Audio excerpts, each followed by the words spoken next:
दुनिया भर से सनातन धर्म की सारी खबरों से रहना चाहते हैं अपडेट, तो सब्सक्राइब करें द साइंटिफिक हिंदू को। आखिर हाथ में कलावा बांधे हुए इस राष्ट्रपति का सच क्या है? आखिर क्यों वेनेजुएला और पूरे दक्षिण अमेरिका में कैसे हिंदू सनातन धर्म की लहर सी आ गई थी? आखिर क्यों भारत में राष्ट्रपति, प्रधानमंत्री और मुख्यमंत्रियों को जब हिंदू पोशाक में देख लिया जाता है तो दर्द होने लगता है, वहीं एक विदेश में पूरे देश के राष्ट्रपति तक पूरी सनातन परंपराओं का पालन करते हैं? आज की वीडियो में हम सब जानने वाले हैं। आजकल एशिया हो, यूरोप हो, अफ्रीका हो, एक ही देश की बात हो रही है, वो है वेनेजुएला। दोस्तों, आजकल सोशल मीडिया, मेन टीवी, हर जगह एक ही शख्स की और एक ही देश की बात हो रही है, वो है वेनेजुएला और उसके राष्ट्रपति निकोलस मादुरो की। Hello, I'm Lucy Hawkins. Good to have you with us. Nicolas Maduro. He says the president, Nicolas Maduro, and his wife have been captured. जी हाँ, वही निकोलस मादुरो जिनकी ये तस्वीरें काफी ज्यादा वायरल हो रही हैं। लेकिन आज का हमारा टॉपिक वेनेजुएला में क्या हुआ, ट्रंप ने उनके साथ क्या किया, ये नहीं है। बात करेंगे उनके हिंदू कनेक्शन की, जो कि सोशल मीडिया पर काफी ज्यादा वायरल हो रहा है। कई लोग कह रहे हैं कि इनका हिंदू धर्म से बहुत बड़ा संबंध रहा है, कई कह रहे हैं कि ये साईं बाबा के भक्त थे। लेकिन क्या वाकई में इनके हाथ पे ये जो कलावा दिख रहा है ये हिंदू धर्म का ही है? और अगर है तो कब से इसका कनेक्शन है? और इसके अलावा वेनेजुएला में हिंदू धर्म की स्थिति क्या है? वेनेजुएला के जो इससे पहले राष्ट्रपति थे उनका हिंदू धर्म से क्या कनेक्शन था? ये सब आज की इस वीडियो में आपको बताने वाला हूँ। तो देर न करते हुए शुरू करते हैं आज की इस वीडियो को। मेरा नाम है धीरेन्द्र और आप देख रहे हैं द साइंटिफिक हिंदू।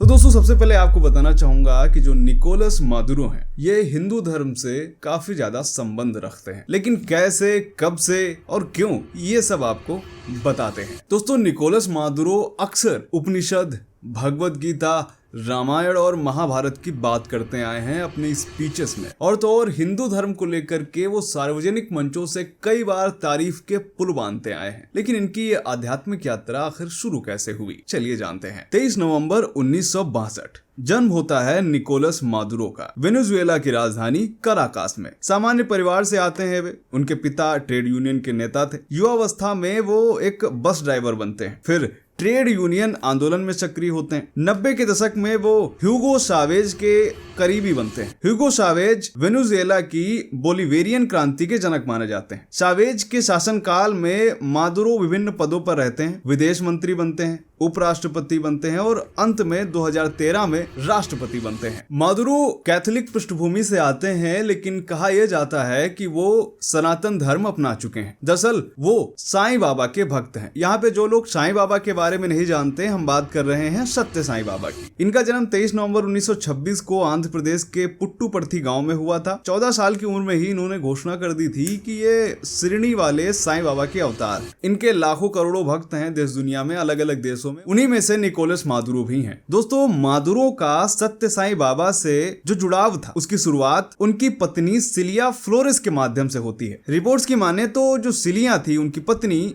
वो लंबे समय से साईं बाबा की भक्त थी। मादुरो कैथोलिक जरूर थे, लेकिन धीरे धीरे वो उनकी शिक्षाओं से प्रभावित हो जाते हैं। 1990 के बाद से ही वो साईं बाबा के भक्त बन जाते हैं। सबसे बड़ी घटना 2005 में देखने को मिलती है, जब मादुरो वेनेजुएला के विदेश मंत्री थे। ये अपनी पत्नी सिलिया फ्लोरेस के साथ भारत आते हैं और साईं बाबा के आश्रम पहुंचते हैं। माना जाता है कि इसी यात्रा के बाद मादुरो पूरी तरह से बदल जाते हैं। मादुरो कई बार ये कहते हैं कि साईं बाबा के आशीर्वाद से उनकी जिंदगी बदल गई। उन्होंने इस मुलाकात को अपने जीवन का टर्निंग पॉइंट बताया। आपको जानकर हैरानी होगी कि मादुरो के कार्यालय में और वेनेजुएला के अलग अलग मंत्रालयों के कार्यालय में साईं बाबा की तस्वीर देखने को मिलती है। 2005 में जब मादुरो और उनकी पत्नी भारत की यात्रा पर आई थी, उस समय वेनेजुएला के राष्ट्रपति ह्यूगो चावेज ही थे। यानी कि वो भी जो मादुरो से पहले वेनेजुएला के राष्ट्रपति थे, वो भी सत्य साईं बाबा से प्रभावित होने लगे और वो भी उनके भक्त बन गए। इसके बाद कई बार मादुरो सरेआम मंचों पर सत्य साईं बाबा के भजन सुनते हुए, उपदेश सुनते हुए मिले। उनके हाथों में जो कलावा है ये बताता है कि वो कितने सालों से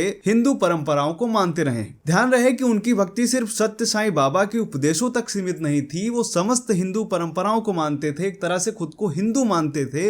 इसी वजह से कई रिपोर्ट्स में यह भी कहा गया है कि मादुरो हिंदू धर्म भी अपना चुके थे। हालांकि इसकी पुष्टि नहीं हो पाई है और किसी सार्वजनिक मंच से उन्होंने कहा भी नहीं कि वो हिंदू धर्म अपना चुके हैं, लेकिन वो सारे हिंदू त्योहार मनाना हो, यहाँ तक कि हवन करना हो, ये सब करते थे और आज भी वो करते आ रहे हैं। आपको उनके कुछ सार्वजनिक बयान बताता हूँ जिससे आप ये अंदाजा लगा पाएंगे कि हिंदू धर्म को लेकर के उनकी कितनी दिलचस्पी है। 2025 में जब साईं बाबा की जन्म शताब्दी थी यानी 23 नवंबर को, तो उन्होंने कहा था आज 23 नवंबर को हम श्री सत्य साईं बाबा के जन्म का सम्मान कर रहे हैं, जो खुद एक प्रकाश की वाणी है, जिन्होंने लाखों लोगों को आस्था मिलाया है और उनको अच्छा मार्ग दिखाया है। ये कहना था मादुरो का अभी कुछ ही दिन पहले। इसके अलावा सिर्फ अपने देश में उन्होंने ऐसा नहीं कहा, बल्कि इंटरनेशनल लेवल पर उन्होंने ऐसा कहा। एक इंटरनेशनल प्रेस कॉन्फ्रेंस में कहा, भारत की जनता, उनकी आध्यात्मिकता, वहाँ मेरा एक महान मित्र था, उनका नाम था सत्य साईं बाबा। वो हमेशा मेरे साथ रहते हैं, वो बहुत ही महान है, मैं भारत से बहुत ज्यादा प्यार करता हूँ। और भी तमाम अवसरों पर वो उन्हें महान दोस्त, प्रकाश की वाणी ऐसे शब्दों से उच्चारित कर चुके हैं। ध्यान रहे वेनेजुएला में सत्य साईं संगठन 1970 के दशक से ही सक्रिय है। पहला केंद्र 1974 में कराकास में ही खुला था। शावेज और मादुरो के शासन में यहाँ पर ये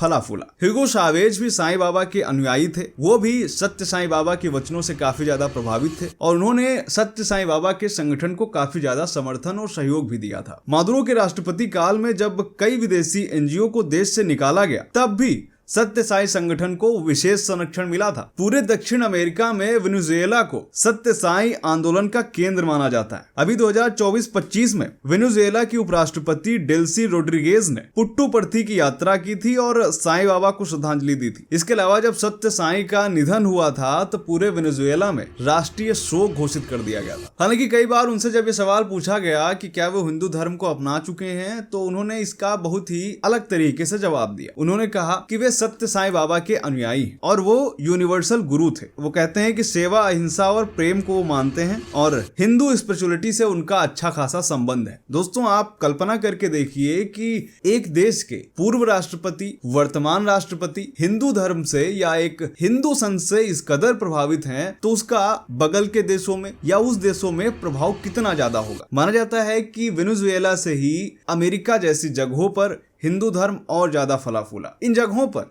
न सिर्फ सत्य साईं के उपदेश गए, बल्कि पूरा हिंदू धर्म गया। हिंदू धर्म की अन्य परंपराएं, हिंदू धर्म ग्रंथ यहाँ पर पढ़े जाने लगे और इसका प्रभाव हमें यहाँ पर देखने को भी मिलता है। यहाँ पर ज्यादातर जो कैथोलिक आबादी है वो हिंदू परंपराओं का पालन करती है, वो योग करते हैं, मेडिटेशन करते हैं। इसी से आप अंदाजा लगा सकते हैं कि ये घटना अपने आप में बहुत ज्यादा महत्वपूर्ण है। इसीलिए सोशल मीडिया पर जब इस तरह की तस्वीरें आती हैं जिसमें मादुरो अपने हाथ में कलावा बांधे हुए हैं, तो लोगों को आश्चर्य होता है।